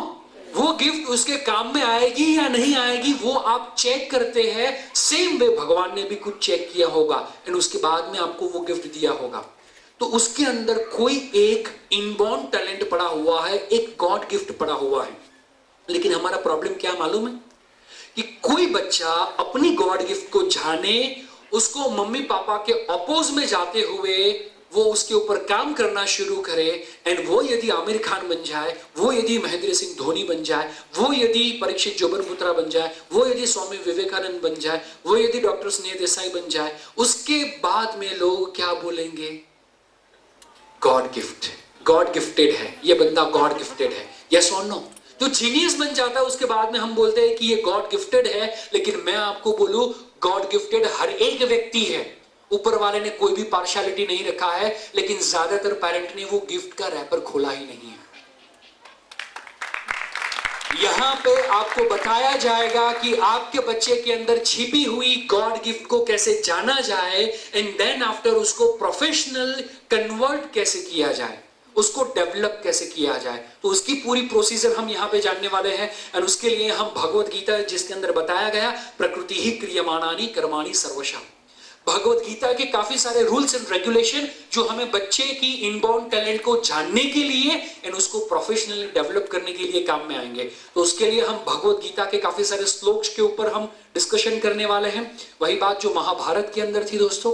ज्यादातर मम्मी पापा आज कंप्लेन करते रहते हैं बच्चे को कि देख वो कितना अच्छा स्विमिंग कर रहा है, तू भी कर, वो कितना अच्छा कराटे कर रहा है, तू भी कर। लेकिन महाभारत के अंदर से एक लेसन जो आज हमें सीखने को मिलता है, दैट इज अर्जुन जो बहुत अच्छी तरीके से धनुष्य चला सकता था, उसकी मम्मी ने कभी कंप्लेन नहीं की कि तू भीम की तरह गदा चलाना सीख, और ना ही भीम को कंप्लेन की गई कि तू अर्जुन की तरह धनुष्य चलाना सीख। यस और नो? उनके पास जो इनबॉर्न टैलेंट थी, वो इनबॉर्न टैलेंट को जाना गया, अकॉर्डिंगली उनको शस्त्र दिए गए, तो वो 5 थे, फिर भी 100 के ऊपर भारी पड़े। तो आपको सोचना है बच्चे को कौरव बनाने हैं या पांडव बनाने हैं, क्या बनाने हैं हम? तो बच्चे की इनबॉर्न टैलेंट को जानना पड़ेगा और उसको प्रोफेशन में कन्वर्ट करना पड़ेगा। देन आफ्टर हम जानेंगे how to balance between love and discipline. ज्यादातर फैमिली के अंदर जो प्रॉब्लम है, वो प्रॉब्लम क्या है? जब हम बच्चे को प्यार देते हैं तो बच्चे डिसिप्लिन में रहते हैं, और जब बच्चे को डिसिप्लिन करना चाहते हैं तो हमारे और बच्चों के बीच में प्यार रहता नहीं है। तो दोनों के बीच में बैलेंस कैसे करें, उससे रिलेटेड टूल्स एंड टेक्निक्स आपको यहां पे दिखाए जाएंगे। Then after teenage parenting, जब बच्चे 12 साल के ऊपर हो जाते हैं तो बच्चों के अंदर काफी सारा बदलाव आना शुरू हो जाता है, एंड वो बदलाव काफी मम्मी पापा समझ नहीं पाते। काफी मम्मी पापा कंप्लेन करते हैं कि 2 साल पहले मेरी बेटी ऐसी नहीं थी, 2 साल पहले, 3 साल पहले मेरा बेटा ऐसा नहीं था, लेकिन आज क्या बदलाव आ गया। तो टीन एज के अंदर मम्मी पापा को क्या ध्यान में रखना चाहिए, उसके ऊपर ये टूल्स एंड टेक्निक्स होंगे। इसीलिए मैं रेकमेंड करूंगा, टीन एज के अंदर आप देखेंगे तो मम्मी एंड पापा को, यहाँ पे से आप में से कितने पेरेंट हैं जिनके बच्चे टीन एज में हैं, 12 to 19 इन बिटवीन? अब सभी को मैं स्ट्रांगली रेकमेंड करूंगा कि आप ये संडे को, ये अपॉर्चुनिटी को मिस ना करें। देन आफ्टर हम जानेंगे how to balance your personal and professional life. आज की जो भागदौड़ की लाइफ है उसमें हमें मम्मी को, पापा को, दोनों को काम करना पड़ता है। या तो अकेले पापा काम कर रहे हैं तो मॉर्निंग 9 to रात को 9 बजे तक उनको काम करना पड़ता है। तो बच्चे को जो क्वालिटी टाइम देना चाहिए, हम जानते हैं कि बच्चे को क्वालिटी टाइम देना चाहिए, लेकिन कैसे वो हम नहीं जानते। तो personal life and professional life को कैसे बैलेंस की जाए एंड कैसे कम समय में बच्चे को क्वालिटी टाइम दिया जाए, उसके ऊपर हम टूल्स एंड टेक्निक्स जानने वाले हैं। देन आफ्टर सबसे लास्ट में हम जानने वाले हैं that is how to develop family values in your child. मैं बोलूं आज से पहले, इससे पहले जो भी टेक्निक आपने देखी ना, वो भूल जाओ, उसमें से कोई भी टेक्निक सीखने की जरूरत नहीं है यदि ये टेक्निक नहीं है तो। आपका बच्चा, आप क्या चाहते हैं कि 95% हो और विदाउट एनी संस्कार, और संस्कार ना हो, आपको रिस्पेक्ट ना देता हो, तो क्या ऐसा 95% वाला आपको बच्चा चाहिए? मुझे सभी लोगों की आवाज चाहिए, यस और नो? नो। लेकिन 59% हो, लेकिन अच्छे संस्कार हो, अच्छी तरीके से लोगों के साथ पेश आता हो, मम्मी पापा और एल्डर्स लोगों को रिस्पेक्ट देता हो, तो आपको कैसा बच्चा चाहिए? ए विदाउट संस्कार 95 एंड बी विद संस्कार 59। क्या चाहिए आपको? बी। हमें चाहिए संस्कार, लेकिन हमारा फोकस क्या है? मार्क्स। हेलो, गुड मार्क्स हमारा फोकस है, गुडनेस हमारा फोकस नहीं है। एंड यहां पे आपको बताया जाएगा कि बच्चे के अंदर किस तरीके से फैमिली वैल्यूज को इम्बाइब किया जाए। आजकल बच्चे मोबाइल के पीछे, जब बच्चे को हाथ में मोबाइल दिया तो वो मम्मी पापा की बात सुनते नहीं हैं, वो एसएमएस के पीछे लगे रहते हैं। तो मोबाइल है, इंटरनेट है, ऐसे फ्रेंड्स है, ऐसे माहौल के अंदर बच्चे के अंदर फैमिली वैल्यूज कैसे डालना, उसकी नई टूल्स एंड टेक्निक्स आपको यहाँ पे सिखाई जाएगी। और दोस्तों, मैं आपको एक बात बोलूं कि जरा आप देखें नई पीढ़ी को, ये जो नई पीढ़ी है जाने अनजाने में कौन से कल्चर को फॉलो कर रही है, हमारे पूर्व के कल्चर को फॉलो कर रही है या वेस्टर्न पश्चिम के कल्चर को फॉलो कर रही है? किसको?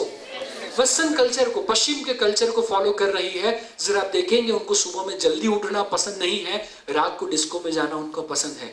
उनको रोटी दाल चावल पसंद नहीं है, लेकिन उनको क्या पसंद है? पिज्जा, बर्गर, मैगी वगैरह उनको पसंद है। एक सिंपल सी बात मैं आपको बोलता हूं, आप सभी मम्मी पापा और जो भी बच्चे आए हैं, सभी लोगों को ध्यान में रखना चाहिए, हमारा देश सूर्य की पूजा करता है। हमारा देश, हम सूरज की पूजा करते हैं। तो इसीलिए मैं हर बार कहता हूं दोस्तों कि सीखे एक बात सूरज के पास से, सीखे एक बात सूरज के पास से कि वो भी जब पश्चिम में गया है तो वो भी डूबा ही डूबा है। और यदि हम ब्लाइंडली पश्चिम की संस्कृति को फॉलो करेंगे तो एक दिन आज जो अमेरिका की हालत है, आज जो यूरोप की हालत है, वही हालत हमारी फैमिली कल्चर की होने वाली है। एंड इसीलिए हर एक पेरेंट को यह जानना जरूरी है कि नई पीढ़ी जब मोबाइल के एडिक्टेड हो चुकी है, फेसबुक के एडिक्टेड हो चुकी है, तो उनके अंदर फैमिली वैल्यूज को कैसे डाला जाए। एंड इसलिए हर बार मैं कहता हूं दोस्तों कि लैपटॉप वहां का यूज करो, पश्चिम का टेक्नोलॉजी वहां की काफी आगे है, वो हमसे काफी एडवांस है, तो मैं कहता हूं लैपटॉप वहां का यूज करो, लेकिन नेटटॉप इंडिया का यूज करो। नेटटॉप अपना यूज करना चाहिए, लैपटॉप वहां का होगा तो चलेगा, लेकिन सभ्यता और संस्कृति हमारी होनी चाहिए। एंड वो टूल्स एंड टेक्निक्स आपको बताए जाएंगे जिसकी बदौलत आप आपके बेटे के अंदर अच्छी से अच्छी टेक्नोलॉजी दे पाए, उसको अच्छे से अच्छा एजुकेशन दे पाए, लेकिन उसके साथ में अच्छे से अच्छे संस्कार कैसे दिए जाए, ये सारी टूल्स एंड टेक्निक्स आपको समझाई जाएगी। संडे को हम सभी लोग साथ में मिलकर सीखेंगे पूरे दिन के लिए। और अब बात करते हैं मुद्दे की, दैट इज इन्वेस्टमेंट। इसके लिए ज्यादातर हमारे बॉम्बे के अंदर, सूरत के अंदर हर जगह पे वर्कशॉप होते रहते हैं पूरे इंडिया के अंदर। तो इसके लिए जो नॉमिनल फीस रहती है दैट इज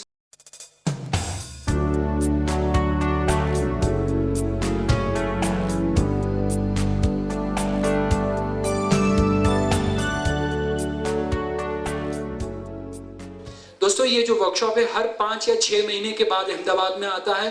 और इस बार की जो बैच है 350 से 400 पेरेंट्स के बीच में होगी। 400 से ज्यादा पेरेंट्स हम लेने वाले नहीं हैं, तो इसीलिए मैं आपको रिक्वेस्ट करता हूं, काफी सारे रजिस्ट्रेशन हो चुके हैं। और यदि आप अपने बच्चे के लिए कुछ अच्छा करना चाहते हैं, कुछ अच्छी टेक्निक सीखना चाहते हैं, तो हो सके उतना जल्दी आप अपना रजिस्ट्रेशन करवाएं। ये वर्कशॉप की फीस के अंदर क्या क्या इंक्लूडेड है, तो सबसे पहले ट्रेनिंग मटेरियल किट आपको मिलेगी, refreshment, morning breakfast, lunch and high tea, ये फीस के अंदर इंक्लूडेड है। डीवीडी आपको मिलेगी, हमारी सक्सेसफुल पेरेंटिंग वर्कशॉप की ये डीवीडी है, वो एक डीवीडी आपको मिलेगी, उसके साथ में पेरेंटिंग की आपको बुक मिलेगी, साथ में आपको रिवीजन फैसिलिटी मिलेगी। ये जो भी आप पे करते हो ये 1 डे की फीस नहीं है, इसके बदले में आपको लाइफ टाइम रिवीजन कार्ड मिलेगा, जो कार्ड आपको मिलेगा एंड वो कार्ड दिखाते हुए आप लाइफ टाइम कभी भी ये वर्कशॉप पूरे इंडिया में फ्री ऑफ कॉस्ट अटेंड कर सकते हैं। जो भी होटल होगा, होटल का जो भी नॉमिनल फूड चार्ज रहेगा वही आपको पे करना रहेगा। तो इसके बाद में कभी भी पेरेंटिंग का वर्कशॉप अटेंड करने के लिए आपको फिर से वो फीस भरने की जरूरत नहीं होगी। एंड सबसे लास्ट में आपको एक प्रोग्राम हमारा है that is called PJ skill, that is Parikshit Joganputra's SMS knowledge for intellectual learning. Sunday को आप ये वर्कशॉप अटेंड करेंगे, मंडे मॉर्निंग से 9:30 को मैं आपके मोबाइल पे आऊंगा टिप्स के जरिए। पूरे साल तक आपको हर रोज मॉर्निंग में पेरेंटिंग से रिलेटेड अलग अलग टिप्स मिलता रहेगा पूरे साल तक। एंड आपका ये जो वर्कशॉप है वो हम कभी भी आपको भूलने नहीं देंगे। तो 9:30 मॉर्निंग में एवरीडे हम मिलते रहेंगे। इस तरीके से ये सारी फैसिलिटीज ये फीस के अंदर इंक्लूडेड है। ये पीजे स्किल का हमारा जो प्रोग्राम है। एंड सबसे लास्ट में ये प्रोग्राम किसके लिए हेल्पफुल हो सकता है, तो ये पेरेंट्स के लिए हेल्पफुल हो सकता है, माता पिता के लिए, और जो टीचर्स हैं उनके लिए हेल्पफुल हो सकता है। और स्पेशली पेरेंट जिनके बच्चे 1 से लेके 18 साल के बीच में है, उनको ये वर्कशॉप कभी भी मिस नहीं करना चाहिए। क्यों?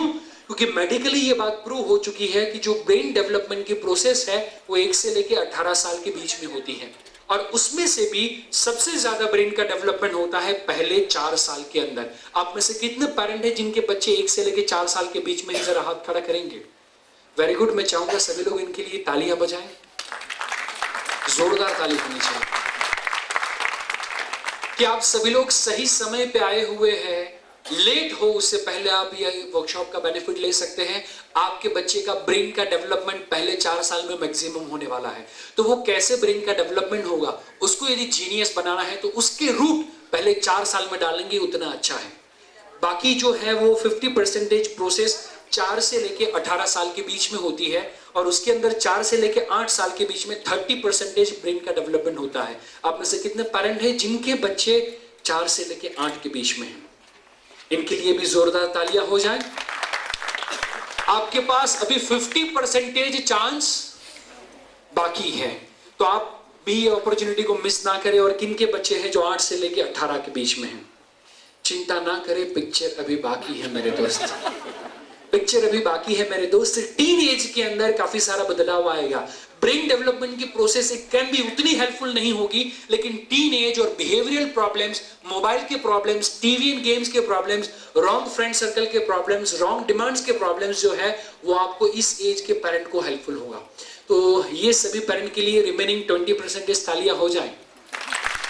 तो 1 से लेकर 18 साल के बीच में यदि आपका बेटा है या फिर आपका ग्रैंडसन या ग्रैंड डॉटर है, तो ऐसे दादा दादी भी ये वर्कशॉप अटेंड कर सकते हैं। एंड सबसे लास्ट में ये जो वर्कशॉप है कहां पे रखा गया है?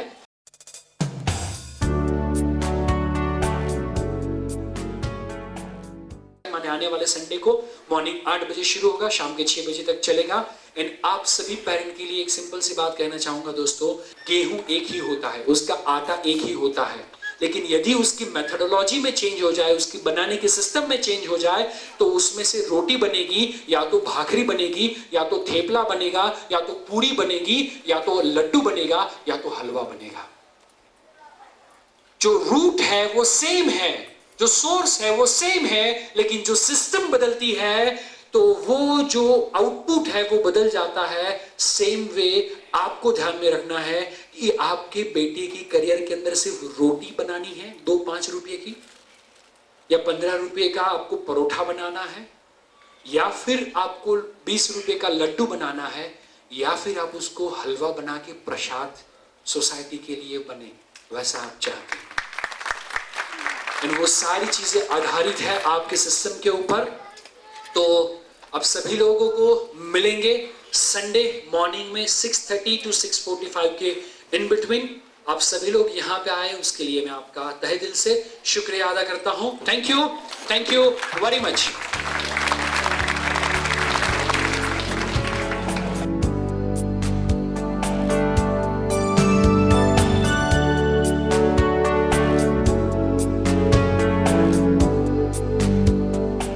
सबने सुना होगा, जगदीश सिंह ने बहुत अच्छा बोला था, गाया था, उस मूड से शुरू करे फिर ये ज़िंदगी।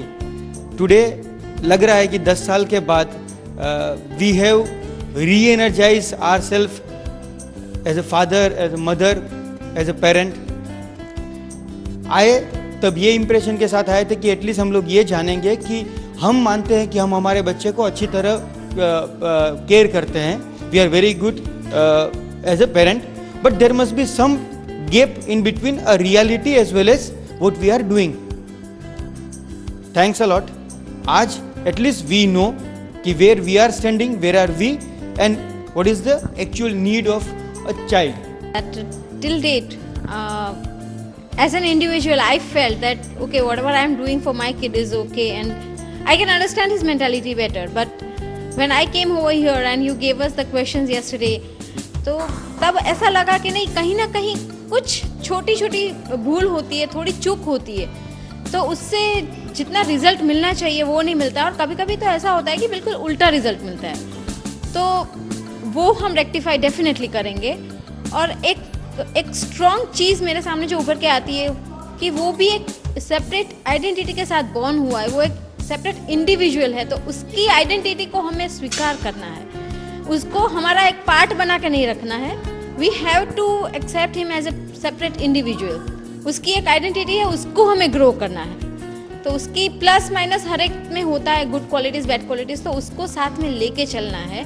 और जो बैड क्वालिटीज़ है उसके रेशियो को कम करना है। We can not totally discard that, but उसके रेशियो को एज फार एज पॉसिबल कम करना है और उसको पॉजिटिव एनर्जी में कन्वर्ट करना है। हेलो फ्रेंड्स, मुझे यहाँ आकर ऐसा लगता है कि मेरे बच्चे कितने भोले मासूम हैं और मैंने उनको कितना आज तक टॉर्चर किया है। मैंने शायद उन्हें पैदा तो ज़रूर कर दिया था, लेकिन आज तक मैं उन्हें पहचान नहीं पाई थी, उनके साथ अच्छी तरह से रह नहीं पाई। पहले के ज़माने में क्या था कि गुरु हुआ करते थे, तो अपने को कोई भी प्रॉब्लम हो तो गुरु को जाके पूछ लो तो अपना प्रॉब्लम सॉल्व, ठीक है।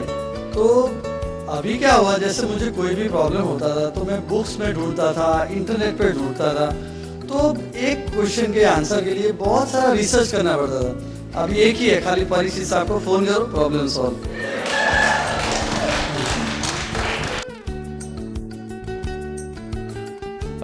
The three things that I really liked in the workshop, one was that emotional association part. How to negatively and positively associate yourself with the thoughts and the things. Second was these 7 laws that were there, and third was this thing.